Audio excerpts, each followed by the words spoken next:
Please note, rewards offered are subject to change or expire.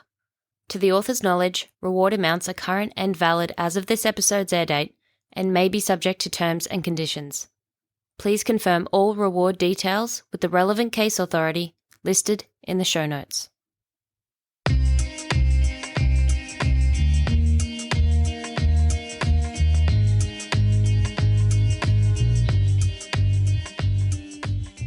Welcome back to Reward Offered, where we take a deep dive examining unsolved Australian cases with financial rewards. I'd actually been looking at a different case for this week, but when I came across this one, I bumped it to the top because if you're in Australia, this requires your immediate attention. This could easily be the plot of a Netflix thriller, a suspected suicide turned murder investigation, a beheading, a nationwide manhunt for an alleged killer who slipped through the police net, and a $500,000 reward for his capture. When our victim Meaghan Rose died back in 1997, her death was initially found to be non-suspicious and was ruled a suicide. It wasn't until last year, in July 2023, 26 years later, that Queensland Police issued an arrest warrant in her case. With that arrest warrant, this case doesn't currently sit as a whodunit, but rather a where is he, as the subject of that warrant, 71-year-old Keith Lees, is on the run. To claim the substantial reward, you merely need to look at the suspect's photo, stay vigilant, and notify police if you see him. There is currently a reward of $500,000 for information which leads to the apprehension and conviction of the person or persons responsible for the suspected murder of Meaghan Rose at Mooloolaba on or about the 17th of July, 1997. If you have any information pertaining to the circumstances of Meaghan's death, please call Crime Stoppers on 1800 333 000. You will find images of the suspect on our socials. Keith Lees is a convicted murderer. If you see him, do not approach him. Call 000 immediately and notify police of his whereabouts. And now it's time to learn more about Meaghan's story. I'm your host Amanda. Let's dive in.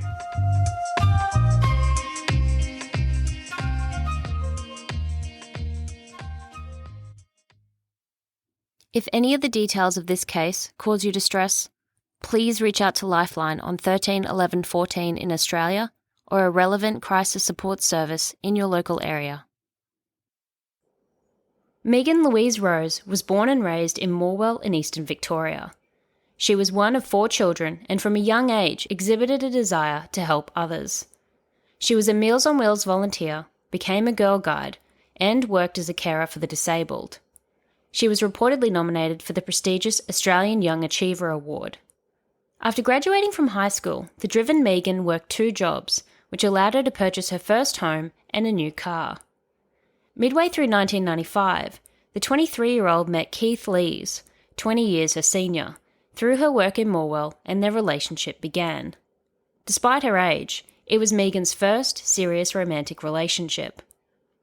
After about a year together, in August of 1996, the pair moved north with Lee's 10-year-old child in tow. Meaghan had aspirations to start a surf clothing brand, and what better place than Queensland? Her relationship with Lees, though, was perpetually tumultuous, and within weeks of the move, things had deteriorated to the point that Meaghan actively made efforts to distance herself from him. They had initially moved into a house at Bly, but not long later, Meaghan would move herself into a small caravan on her own. She lived in the caravan for a couple of months and was expressing to her family how much she hated her living situation, so they suggested that she look for a local room to rent. She found one living with a guy and another young woman. Sometime later, Meaghan and the female roommate moved into a 3-bedroom unit at 51 Keith Royal Drive in Marcoola. At this point, Meaghan had already made multiple moves away from Keith. A backpacker had moved into the 3rd bedroom, but when he advised he was leaving, that's when Meaghan broached the idea of Fiona moving up from Victoria. Meanwhile, Keith had been desperately trying to remain in Meaghan's life, to the point that he began renting a unit in the same complex. Not long later, Meaghan's only remaining housemate advised she too was leaving, with suggestions being that Keith had intimidated her to the point that she was now afraid of him. Fiona still had to finish wrapping up her life in Victoria and just couldn't make it up in time. All this unfortunate timing meant that given she was unable to afford the rent on the 3-bedroom unit on her own, Meaghan was left with little option other than to move back in with Louise at Unit 3 of 51 Keith Royal Drive. At the time of her death, Meaghan had been working as a casual nurse with the Blue Nurses at Marcoola and also for a Coolum nursing home. She was well regarded as an employee and described as someone who quickly established bonds with her colleagues and seemed to find joy in both her work and the community around her. Police have reported that Meaghan had told her family of plans to end her relationship with Louise. She is said to have pleaded with her sister Fiona to join her in Queensland, but Fiona didn't have a reliable car at the time, so she wasn't able to make the move immediately. Her move to Queensland was imminent though, and she believes that Meaghan may have been waiting for her to arrive before leaving Louise. Fiona had wound up purchasing a new vehicle for the move, but in a cruel twist of timing, she would also make the first repayment on the car, just 3 days after burying her sister. Police have indicated that on the day she was last seen alive, Meaghan was actively making plans to catch up with both friends and family in the coming days. While addressing the press in Brisbane in June 2023, Fiona spoke of how Meaghan was often on the phone with her, always keeping up to date, and always being a part of what was happening, but that she had noticed a change in Meaghan's demeanour during the 10 months that she'd been living in Queensland with Louise. Fiona says the calls with her sister became different. Meaghan would no longer talk in the candid way she had before, often for 3 or more hours, and several times a week. Calls instead often wouldn't go through.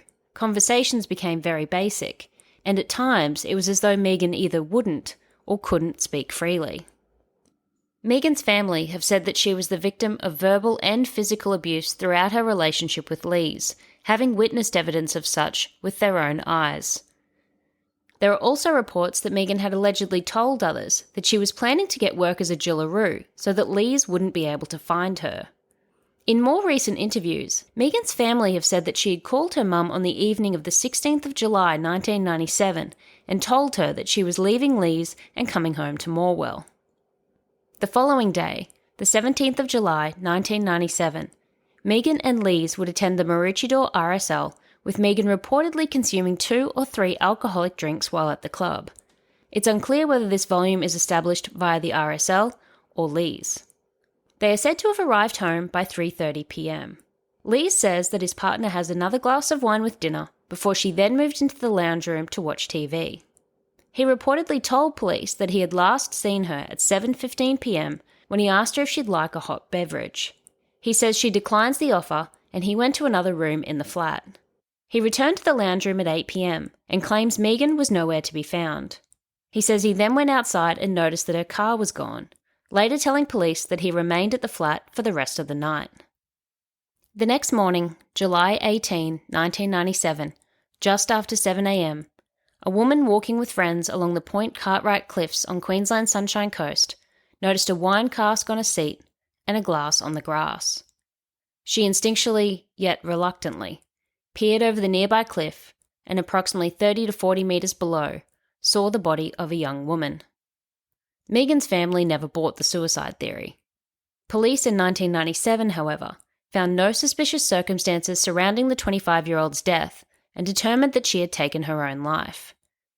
Meaghan's car, a 1995 Suzuki Chino hatchback, registration 415 Delta November, was found parked nearby in the Cliffs car park.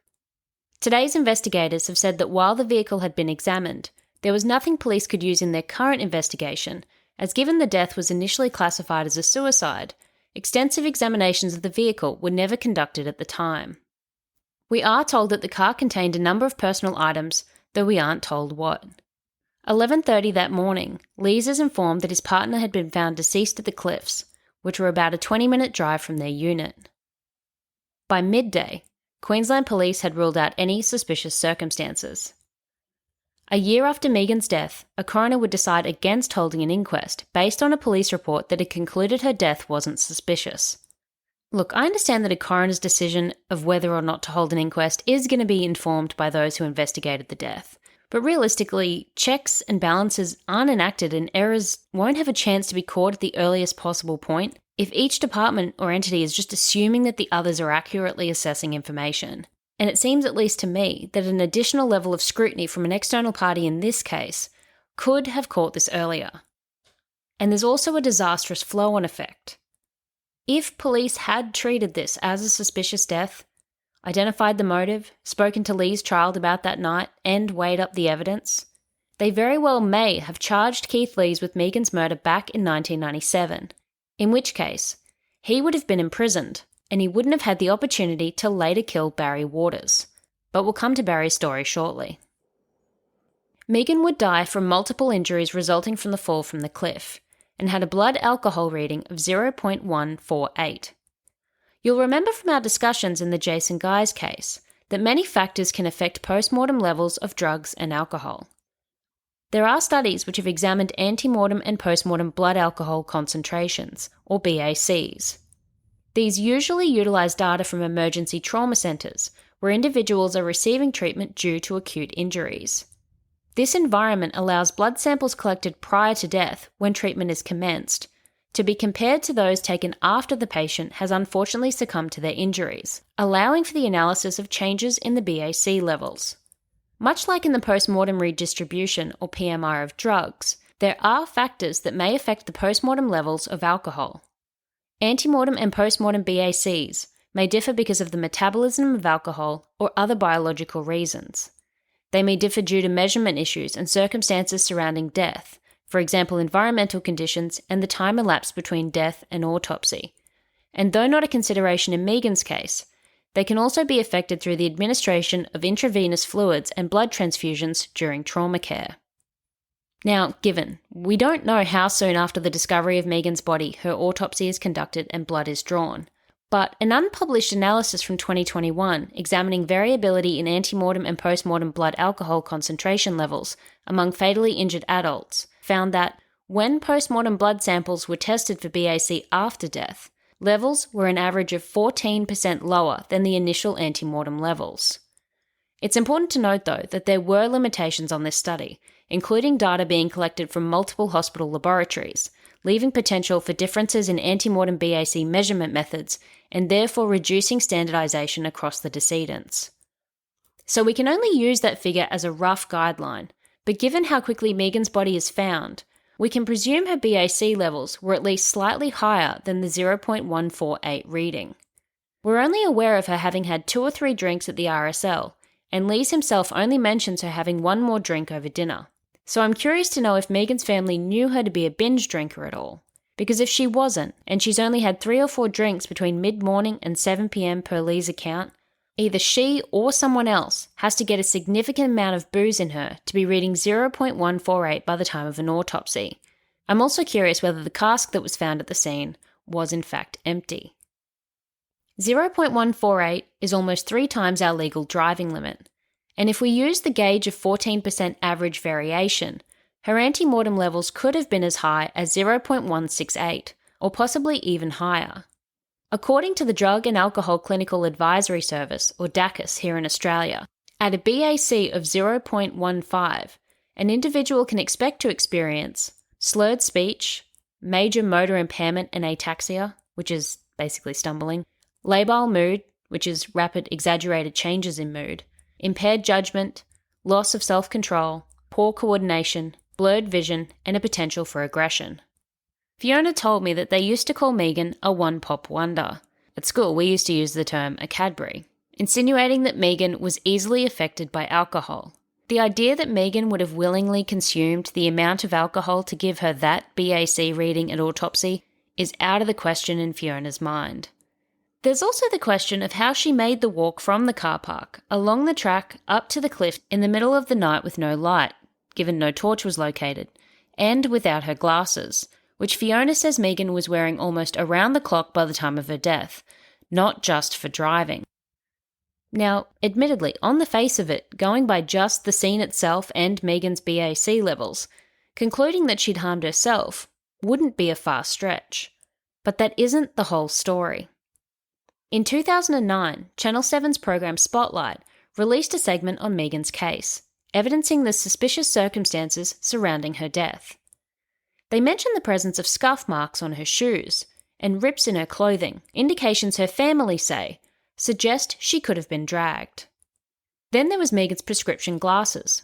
They weren't found at the scene, but Meaghan's family claimed that months later they received a parcel from Lee's. Inside were Meaghan's glasses, and they were covered in sand.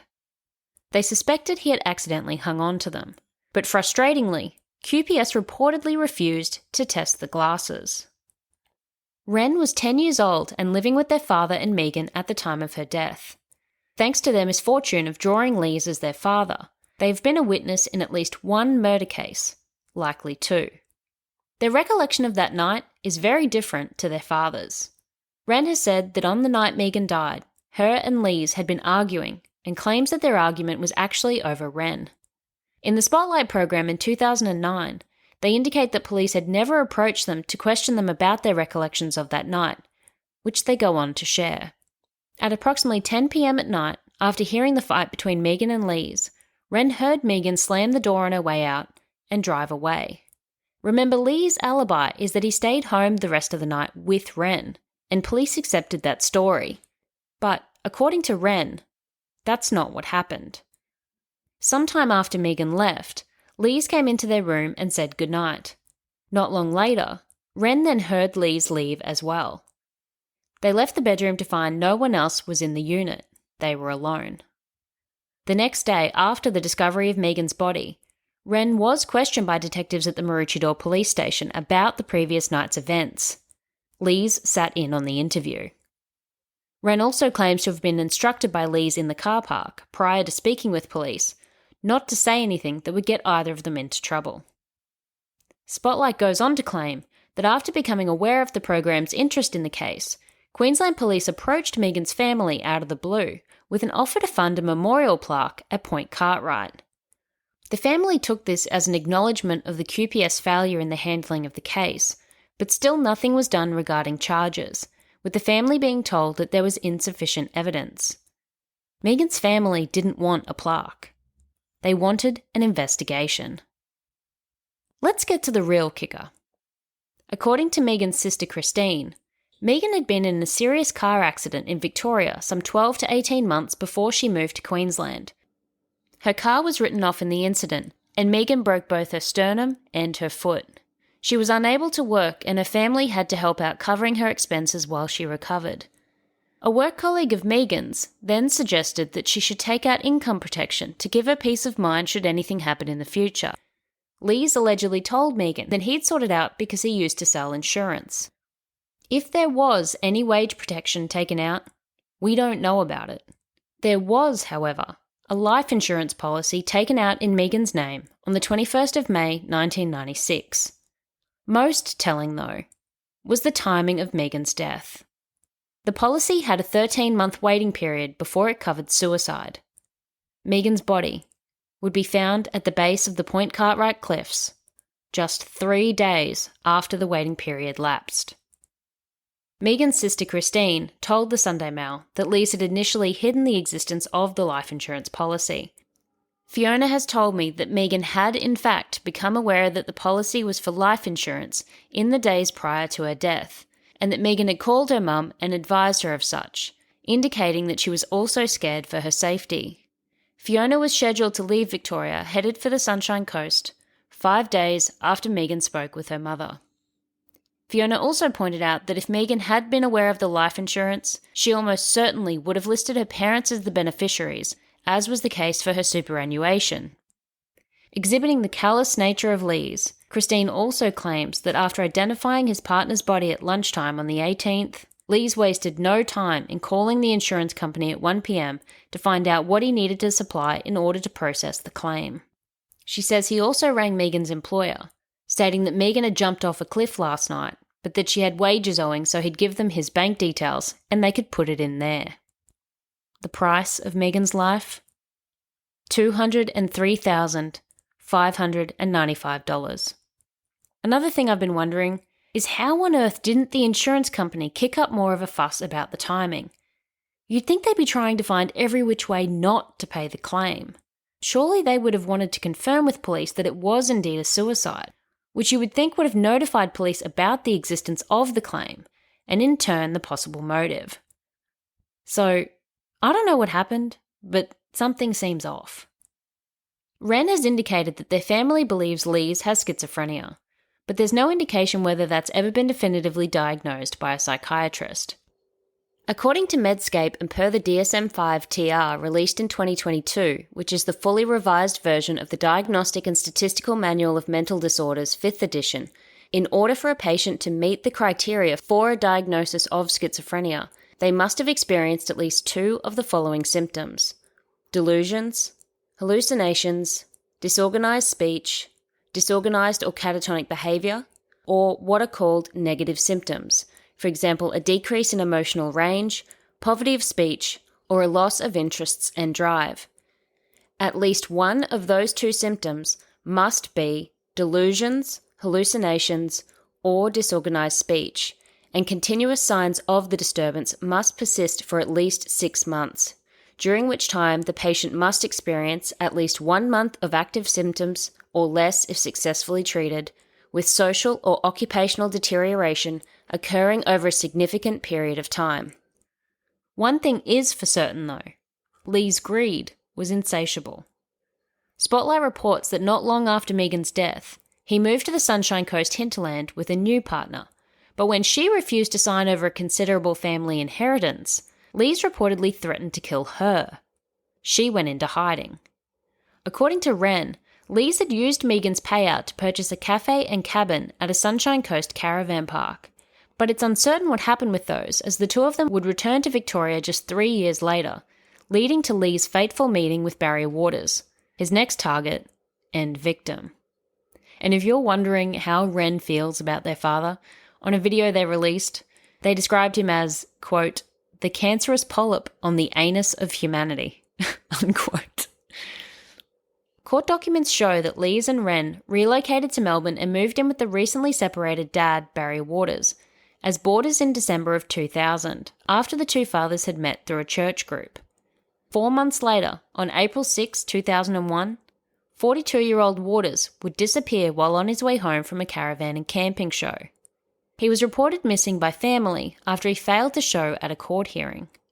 Lees reportedly told police that he had last seen a drunken and belligerent Waters when he had jumped out of the car Lees was driving while they were stopped at traffic lights in St Kilda. In the days following his absence, Waters' visa and flybys cards continued to be used. Police then obtained security footage from these locations and saw Lees making the purchases in question. When confronted, Lees reportedly said, quote, I hope you don't think I'm using Barry's card, unquote. After speaking with police regarding his use of the cards, Lees fled Melbourne in his car and hid 5 guns in bushland near Broken Hill, before continuing onto a campground in a Murray River town in New South Wales by the name of Baronga.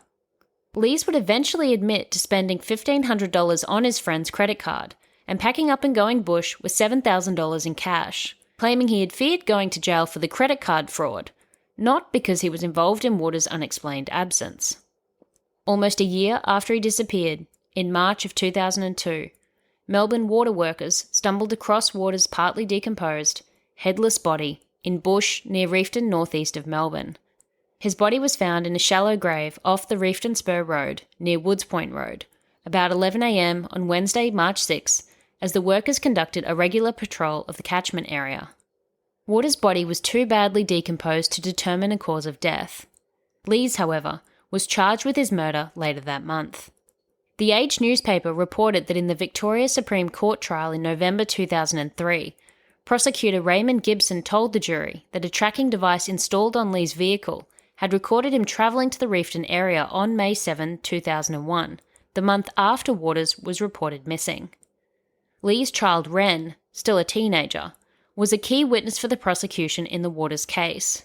18 at the time of the trial, Wren told the court that soon after Waters went missing, a bullet reportedly similar to those found near the body had fallen from a pair of Lee's trousers as Wren pulled them from the washing machine. Wren also reported having found Waters' wallet in the glove box of Lee's car while looking for a plastic toy for their little sister. Defence counsel had claimed, however, that Wren was simply mistaken about the time frame and that the finding of the wallet had occurred prior to the disappearance. I think Lee is stuffed up here. It might have been plausible to claim that your mate had left his wallet in your car at some other time, But it becomes difficult to believe given you were caught red-handed using his credit card, which would have presumably lived in that same wallet, after he went missing. And I might buy that he dropped his card in your car, but don't forget, Lees is even scanning Waters' Flybuys cards when making the fraudulent purchases. He had the wallet. Most damning was that blood matching Waters' DNA was reportedly found on the shoes Lees himself claimed to have been wearing the night Waters disappeared. Police also found bullets from a .22 Lithgow rifle near the body, the same type of gun owned by Lees in 1996, but for which he could no longer produce in person. Court documents seemed to suggest that the motive was the affair Lees had begun having with Waters' estranged wife, shortly after the two men had met. I suspect, though, that it's far more likely that Lee's pursuit of Waters' ex, and the killing of Barry, was due to the fact that his ex-wife was the sole beneficiary of Waters' $150,000 life insurance policy. Prosecutor Gibson also claimed that just a week after Waters disappeared, Lees took his housemate's estranged wife and her 2 children on a romantic holiday. The gall of this guy. Despite denying any involvement in Waters' death, a jury would find Lees guilty of the murder on the 22nd of December 2003. He was sentenced to 20 years prison with a non-parole period of 16 years. Lees would end up serving a total of 18 years and was released in 2020. Interestingly, the Spotlight program indicated that Waters' initial disappearance was also made to look like a suicide, but I haven't found any information about those circumstances or how it was that Lees tried to make it appear as such in that case. I don't know why it's bugging me so much, but I can't establish if poor Barry's head was ever located. But I think that the fact that Lees even went to those lengths says a lot about Lees. And I did want to make this point to just drive home how dangerous this man is. It's one thing to kill someone. It's another to remove limbs to try and avoid identification through, say, prints. I get that. I get how self-preservation could prompt all of us to do some outrageous things. But it's a whole nother kettle of fish to seemingly needlessly go to the trouble of decapitating someone. This guy might be 71, but do not underestimate the lengths he will go to achieve his desired outcomes. Meaghan's case was reportedly initially reopened back in 2009, and I have seen a couple of newspaper clippings from '09 listing Lees as a suspect. This action by police seems to have at least been somewhat prompted by the Channel 7 Sunday night program we've already mentioned, which identified several of the red flags in the case. Homicide Cold Case Detective Senior Sergeant Tara Kentwell reported more recently that Meaghan's death had been reviewed in 2022, saying police had received information to suggest that Meaghan's death was suspicious. In April of 2023, Meaghan's sister Christine received a call from a cold case detective in Queensland who informed her that her sister's case had in fact been reopened and was now being looked at as a probable murder. 2 months after she received that call, detectives from Queensland Police would travel to Victoria to speak with Lees in relation to their ongoing investigation in Meaghan's death. They had begun taking fresh statements from relevant persons in the case and attended Lees' residence to speak with him on Sunday, June 25, 2023, but were reportedly never able to make contact with him. The following day, Monday the 26th, Lees was seen in Hood Street, Portland around 9 a.m. Later that day, Lees' vehicle, a silver Holden Captiva, was located abandoned at Portland at 5:30 in the afternoon. His phone and wallet were located inside, and Victoria Police immediately commenced a search for Lees. Wren reports that Lees had left a suicide note, and that him having left his vehicle parked at the cliffside area at Cape Nelson was an attempt to make police believe that he had taken his own life, which there's something telling in that being how he would choose to portray the illusion of his suicide given the circumstances of Meaghan's death. This guy's either a complete idiot or has a cruel sense of humour. It was unknown how Lees had left the area, but the Air Wing, which is the aviation unit of Victoria Police, and the SES had assisted with the search of the Portland area. It was later revealed that police did in fact interact with Lees later that day at Port Fairy, east of Portland, but he had managed to slip past them by simply providing officers with a fake name. Moving on. The following day, Tuesday, June 27, 2023, Queensland Government and Crime and Intelligence Command detectives would announce a $500,000 reward in Meaghan's case. That same day, Louise was seen buying clothes from a Kmart in a Warren Ponds shopping centre in Geelong, Victoria. Later that same day is the last confirmed sighting of Louise as he leaves Shepparton railway station in central Victoria, wearing a black and white jacket. There have been no confirmed sightings of Louise since. CCTV of Louise leaving the station will be on our socials. Louise had reportedly told an associate that he was planning to find farm work in the regional town of Shepparton after detectives had come to his home to discuss the cold case investigation. He seems to have at least initially proceeded with that plan, and the search for Louise would be called off about 3 p.m. Tuesday, the 27th. A quick note here. Fiona feels certain that this timeline is out by a day. This is relevant for anyone who may have been in these areas and are possible witnesses across the 26th, 27th or 28th of June 2023. Please consider the events reported as having occurred on the 26th to have possibly occurred on the 27th, and those mentioned as having taken place on the 27th to possibly have occurred on the 28th. By the 29th of June, Airwing and SES were no longer involved in the search. The warrant for Keith Lee's arrest wouldn't be issued by Queensland homicide detectives until the following month on the 28th of July. At such time, the Victorian Police Fugitive Task Force and the Australian Federal Police's Fugitive Apprehension Strike Team, known as FAST, were engaged to locate Louise. Despite being last seen in Victoria, Louise could be anywhere by now. He could be exploiting a woman in the suburbs. He could be hiding among the homeless population on the streets of one of our cities. Or he could be working in regional or rural Australia on a property or farming enterprise. One thing that baffles me about our QPS trip to Victoria is we would have spoken to Vic Police before stepping foot in their backyard. They would have known why we were there. Did they not think to mention that Louise was known to do a runner when being questioned with regard to possible homicides? Or did we just not mitigate it? Now, devil's advocate, it's entirely possible that QPS didn't have enough at the time to procure a warrant for Louise's arrest to have on hand at the time of questioning. They may have needed that interaction to get the warrant, which still didn't appear until the next month, reportedly. But guys, if this dude is known to do a runner, couldn't we maybe, put a tail on him? Lee's child Ren has implored their father to surrender, saying, quote, "It's been more than 20 years. Meaghan's family deserve justice. He's not doing himself any favours by running and hiding, so it's time. He's got to man up and turn himself in." Unquote.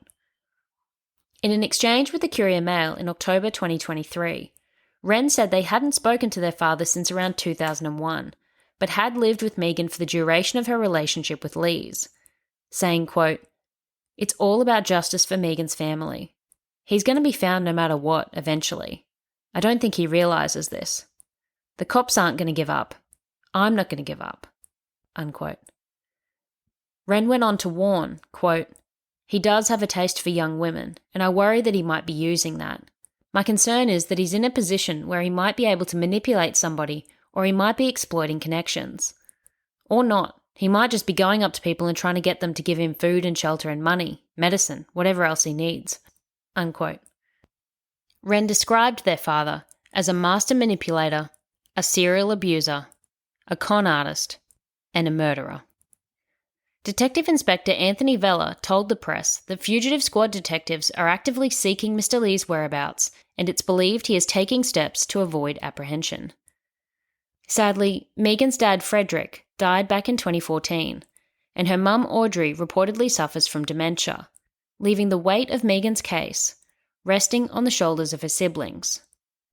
Fiona has stated that while it had been frustrating for the family that their concerns weren't taken seriously at the time, they are very grateful that even after 26 years, Meaghan hasn't been forgotten.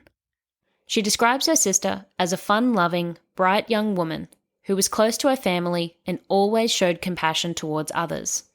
Quote, "No matter what, she was always there for anyone who needed her help. Meaghan always had a smile on her face. She was always up for an adventure. I'm the younger sister. I'll keep fighting for Meaghan. I know if the shoe were on the other foot, she'd be doing the same." Unquote. Fiona tells of how her own children are now ongoing reminders. Her older son wearing odd socks, identical to how Meaghan would, noting how he doesn't care, and she hadn't either.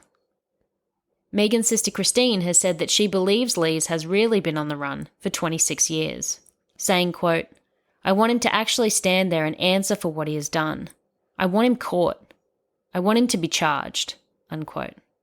She has also given us an open request. Quote, "I'm asking the public of Australia, every state and territory, to please keep their eyes open and try and find this man. If there is anyone out there that is helping or harbouring Keith Lees, please think about who you are dealing with. Help us bring justice for Meaghan after all this time. Please help us. Let her rest in peace."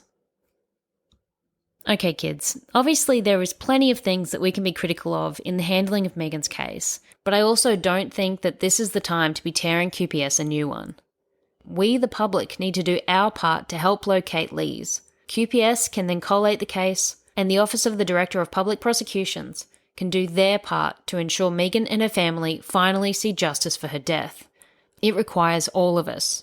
There will be plenty of time to critique decisions and actions in the aftermath, but for now, the focus needs to be solely on finding Lees. Do not forget, Keith Lees, while he may be 71, is a convicted murderer and will continue to pose a very real danger to the public, particularly women in the community, until such time as he is apprehended. Lees is reportedly capable of living off the land and off-grid. He could be anywhere in Australia doing anything, but suspicions are that he could be doing itinerant farm work, fruit picking, or handyman jobs. Police are asking landowners, farmers, and primary producers, anyone who employs casual workers where they might provide food and accommodation in exchange for work, to have a think about who they have working for them. Detective Senior Sergeant Kentwell told the press, quote, "We know he's out there. We just want people to do the right thing and provide some answers to Meaghan's family," unquote. Police have also said that it's possible he's infiltrated a religious group or a similar community and is using them for food and shelter. And if you look at his Facebook page, which he last posted on the 21st of June 2023, this tracks, with religion being a common focus of many of his posts. His cover photo is the words, "I love Jesus." Police have indicated that Lees is not using his bank account, nor is he getting medical attention through the public system. They believe he is living covertly and not doing what normal people do. I noticed that Wren also mentioned medications in their public comments, so it's possible Lees has some sort of medical condition, although I've seen no one mention anything explicitly. Regardless, he is likely using a false name and may have altered his appearance. Though it may have changed since, at the time he fled, Lees was described as being of medium build. What won't have changed is his height. This guy is short, standing just 170 centimetres tall. He might be the new guy your grandma has started going to bowls with. He might wind up sitting next to you on a bus. Or your mum might bump into him as she walks out of a roadhouse on the Stuart Highway. Who knows? But if you don't know the face, you'll never notice. So please take the time to look at the photos of Lees. Police are asking to speak with anyone who saw any individuals in the vicinity of the Point Cartwright Cliffs on the night of the 17th of July, 1997. They would also like to hear from anyone who knew Meaghan around the time of her death, whether that be from Victoria or Queensland. Anyone who has information about her relationship with Lees or knew anything about the details of the life insurance policy. Police would like to speak with anyone who may have seen Lees' silver Holden Captiva, registration Zulu Yankee Hotel 343 in Victoria on the 25th or the 26th of June 2023 before he fled, or Meaghan's white 1995 Suzuki Chino hatchback, registration 415 Delta November on the night of the 17th of July 1997 between the Markula or Point Cartwright areas. One thing I haven't seen mentioned anywhere in coverage to date that to me seems crucial information for police trying to reevaluate that night in 1997 is, did anyone see the car Lees was driving that night, given Wren says he also left? Meaghan's sister Fiona has kindly spoken with me to answer some questions while researching, and she believes that Lees was driving Meaghan's other car, a white EA or EB Ford Falcon sedan that had a bench seat. So if you may have seen that vehicle at the Point Cartwright Cliffs or the surrounding area on the 17th of July 1997, please get in touch with police immediately. I'm not sure what year model it was though, so I'll put all the possible body shapes for the Ford up on our socials too. If you have any information pertaining to the circumstances of Meaghan's death or information regarding any of the lines of inquiry police have provided, please call the Homicide Investigation Unit in Brisbane on 07 3364 4150. Or if you wish to remain anonymous, you can call Crime Stoppers on 1800 333 000. A reminder, there is a $500,000 reward active in Meaghan's case. Again, and I can't stress this enough, Keith Lees is a convicted murderer, and there are claims police never found the guns that he had previously stashed, so he may have access to weapons. He was known at one point to drink Southern Comfort, and is reportedly a big drinker of red wine. He may be using the alias Keith Harris or another name. If you recognise him, do not approach him. Call 000 immediately and notify police of his whereabouts. Please head to our socials, look at the photo panels of Keith Lees and the vehicles, and share them. I've put no branding on them. This isn't about advertising my podcast. This is about finding Lees. There are inevitably people out there who are interacting with him, and police need our help to get these photos in front of their eyes.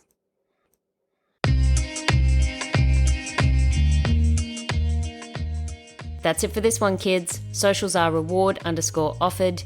Keep an eye out for a bonus episode in your feed in the coming days. We're excited to tell you all about a new spin-off investigative podcast that we're doing.